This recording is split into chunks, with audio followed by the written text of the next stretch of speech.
अंत एक बटी हुई राजनीतिक स्थिति के शुरुआत का समय था। देश जन विश्व ग्राम कुल और राज्यों में बटे हुए थे। अलग अलग प्रदेश, अलग अलग शासक, अलग अलग शासन व्यवस्था, अलग अलग कायदे कानून। समय आया ईसा पूर्व 321 का। 25 साल का नौजवान चंद्रगुप्त मौर्य।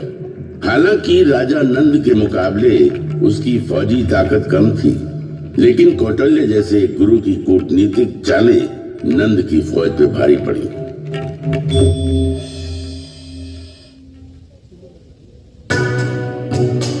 सुनो चंद्रगुप्त, तुम्हें अगर नंद का समूल नाश करना है तो धैर्य थामेगा और धर्म के विचार को सागर पार तक ले जाएगा।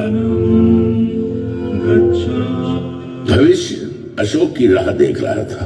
अपने कई भाइयों में छोटा अशोक मेधावी था। गुरुओं की बताई बातों को फौरन समझ लेता। शस्त्र चलाने का खेल उसे खूब भाता था। दुश्मन के वार से किस तरह बचना है, शत्रु पर मैंने आम के बागीचे लगवाए और कुएं खुदवाए हैं, विश्राम गृह बनवाए हैं, कई प्याऊ बनवाए हैं। मैंने ये सब इसलिए किया है कि मेरी प्रजा धम्म के अनुसार आचरण करे। धम्म की नीति को लागू करने के लिए उसने धर्माधिकारी नियुक्त किए और धम्म के विस्तार के लिए कई शांति संदेशकों को देश विदेश के विभिन्न हिस्सों में भेजा। 25 साल का नौजवान चंद्रगुप्त मौर्य।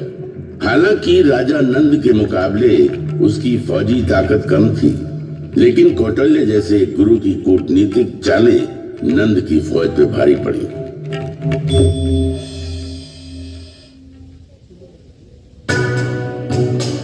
सुनो चंद्रगुप्त, तुम्हें अगर नंद का समूल नाश करना है तो धैर्य थामेगा और धर्म के विचार को सागर पार तक ले जाएगा। भविष्य अशोक की राह देख रहा था। अपने कई भाइयों में छोटा अशोक मेधावी था। गुरुओं की बताई बातों को फौरन समझ लेता। शस्त्र चलाने का खेल उसे खूब भाता था।